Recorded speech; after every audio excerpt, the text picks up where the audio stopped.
আজকে আমরা শিখব আইসোপ্লেথ ম্যাপ। তো তার আগে আমাদের জেনে নেওয়া উচিত আইসোপ্লেথ ম্যাপ বলতে কি বোঝায়।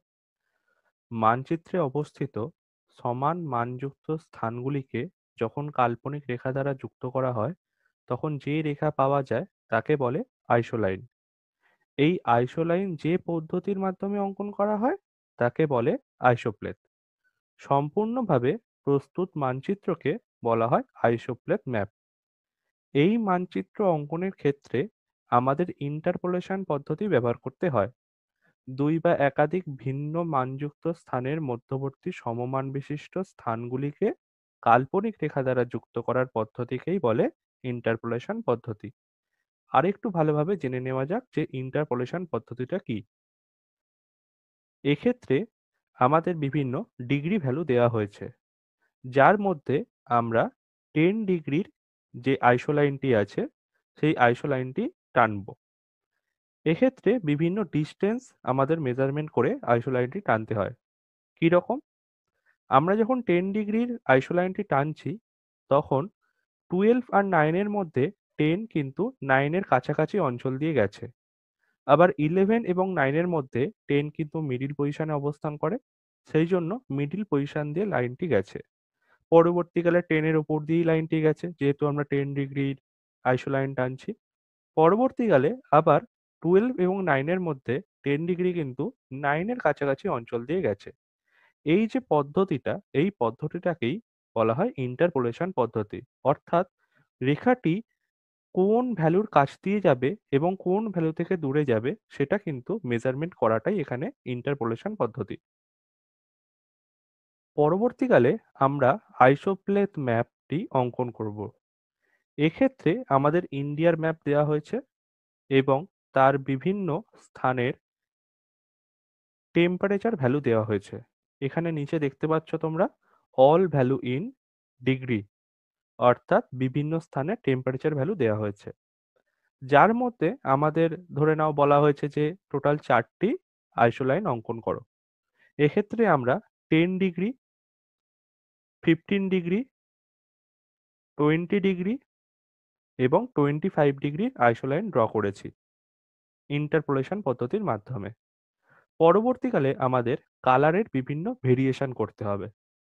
অর্থাৎ সবথেকে লোয়েস্ট যে অঞ্চলটি আছে সেই অঞ্চলটিকে সবথেকে লাইট কালার করতে হবে এবং সবথেকে হাইয়েস্ট ভ্যালুযুক্ত স্থান যেখানে আছে সেখানে সবথেকে ডার্ক কালার করতে হবে। ঠিক এই রকম ভাবে আমরা সেকেন্ড কালারটি করব একটু ডিপ। পরবর্তীকালে আমরা থার্ড নম্বর যে জোনটা আছে সেই জোনটাকে আরেকটু ডিপ কালার করব। ফোর্থ নাম্বার জোনকে আরেকটু ডিপ কালার করব এবং সবার শেষ ফিফথ নাম্বার জোনকে সবথেকে বেশি ডিপ কালার করব। ঠিক একইভাবে এর একটি ইনডেক্স তৈরি করব, যেখানে বিভিন্ন আইসোলাইনের মানগুলো কিন্তু অবশ্যই দেব। পরবর্তীকালে টেম্পারেচার ইন ডিগ্রি সি এবং ইনডেক্স এবং একটি সুন্দর বক্স করব। পরবর্তীকালে টোটাল যে ম্যাপটি আছে তার চারিদিকে একটি বর্ডার দিয়ে দেব এবং তার একটি সুন্দর হেডিং করব, যেখানে দেওয়া হয়েছে isopleth map showing the temperature distribution zone India. ঠিক এই রকম ফরম্যাটে তোমাদের হেডিং করতে হবে।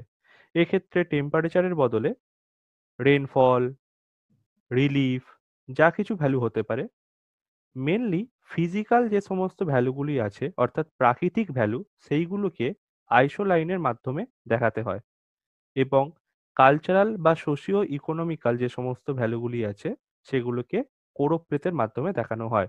এর আগের ভিডিওতে কোরোপ্লেথ সম্বন্ধীয় বিভিন্ন আলোচনা আমি করেছি। ডেসক্রিপশন বক্সে সেই কোরোপ্লেথ ম্যাপের লিংক দেওয়া হয়েছে। তোমাদের যদি প্রয়োজন হয় তাহলে সেই লিংকে গিয়ে কোরোপ্লেথ ম্যাপ সম্বন্ধীয় বিভিন্ন বিষয়বস্তুগুলো সম্বন্ধে জানতে পারো। পরবর্তীকালে এই মানচিত্রটির একটি সুন্দর ইন্টারপ্রিটেশন তৈরি করতে হবে, যেখানে এই ইন্ডিয়ার ম্যাপে কটা জোন তৈরি করা হয়েছে, সেই জোনগুলোর নাম কি কি, সবথেকে লোয়েস্ট জোন কোথায় দেখা যাচ্ছে, সবথেকে হাইয়েস্ট ভ্যালুযুক্ত জোন কোথায় দেখা যাচ্ছে, যেখানে লোয়েস্ট ভ্যালুযুক্ত জোন দেখা যাচ্ছে সেটি কেন এবং সবথেকে হাইয়েস্ট ভ্যালুযুক্ত জোন কোথায় দেখা যাচ্ছে এবং কেন, ইন্ডিয়ার উপরের দিকে সবথেকে কম টেম্পারেচার লক্ষ্য করা যাচ্ছে, তার কারণ হলো যত নিরক্ষরেখা থেকে উত্তর গোলার্ধের দিকে আমরা যাব তত টেম্পারেচার কমতে থাকে। এছাড়া ভারতবর্ষের ক্ষেত্রে উত্তর ভারতে সাধারণত উচ্চতম স্থান হওয়ায় সেখানকার টেম্পারেচার কম হয়। আবার দক্ষিণ দিকে অর্থাৎ ভারতবর্ষের দক্ষিণ দিকে নিরক্ষরেখার কাছাকাছি অবস্থান করায় সেখানকার উষ্ণতা বেশি হয়। ভারতের ঠিক মধ্যভাগ দিয়ে কর্কটক্রান্তি রেখা যাওয়ার দরুন এখানকার টেম্পারেচার নাতিশীতোষ্ণ প্রকৃতির হয়। এই সমস্ত বক্তব্যগুলো ইন্টারপ্রিটেশনে লিখতে হবে। আশা করছি এই ছোট্ট ভিডিওটির মাধ্যমে তোমরা আইসোপ্লেট ম্যাপ কিভাবে ড্রয়িং করতে হয় সেই সম্বন্ধে বিস্তারিত তথ্য জানতে পেরেছো। Thank you so much.